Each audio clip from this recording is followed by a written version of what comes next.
Hi, this is Cameron with the Burnside team at Keller Williams Real Estate. On today's video, I want to talk to you guys about something that has come up quite a bit over the last year, and that is interest rates. Everybody has been really frustrated because interest rates continue to go up, and as interest rates have gone up, and as of right now, we're at about a 30-year high, which is not ideal if you're a buyer or if you're a seller trying to sell to a buyer. And what that has caused is that people's payments have just gone progressively higher and higher and higher. So I've heard a number of folks, even just this last week, talking about, I don't want to buy anything until interest rates come down. Well, there's something that a lot of people don't know about, even though it's been out and it's in existence, that I wanted to share with everyone because it can be a way to help people get into houses even though our interest rates are super high. Maybe you've heard of it. It's called a 2-1 buy down. Now, I'm not a loan expert. I'm not a licensed loan officer, so I'm not going to quote any specific loan amounts. I'm just going to use some general terms and some general ideas here. So what happens is that let's pretend I'm a buyer and I want to go out and I want to buy a house. And I say, for whatever reason, interest rates are whatever it is. Let's say it's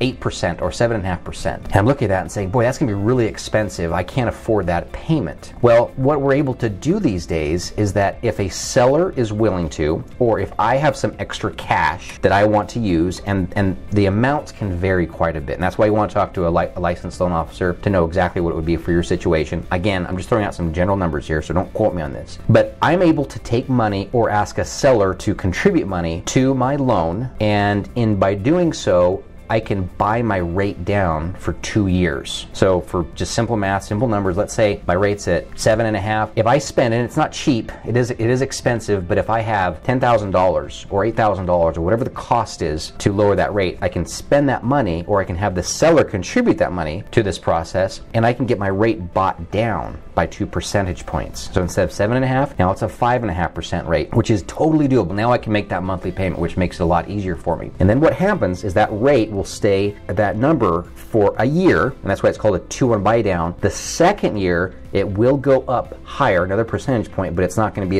as high as what it was when I originally was having to get the loan. So it is something that you are able to get a lower rate for 2 years, and then at the end of those 2 years, then you have to look at some other options. But the idea behind this is that we don't have a crystal ball, but a lot of the leading experts believe that our interest rates are going to be going lower as our economy continues to play things out. So the idea behind this is that if you get a lower rate for at least another year, but perhaps 2 years, that at that point we should be at an area in our market where the rate is something that you can refinance and get a better long-term rate. So this is a concept. I just kind of went over the basics of it. There are some nuances to it, as there are in every financial situation and decision. So if that's something of interest to you, or you know people who could benefit from that, reach out to me today. I can put you in contact with a fantastic loan officer. Let's talk about those options. We don't want the affordability factor to prevent you or people that you know from buying a house, because if you can get into a place today, it can benefit you for the next year, 2 years, and 10, 20, 30 years down the road. So hope that helps. Look forward to your questions and hearing from you as soon as you can. And if there's anything else I can do for you, let me know. Have a fantastic rest of your week.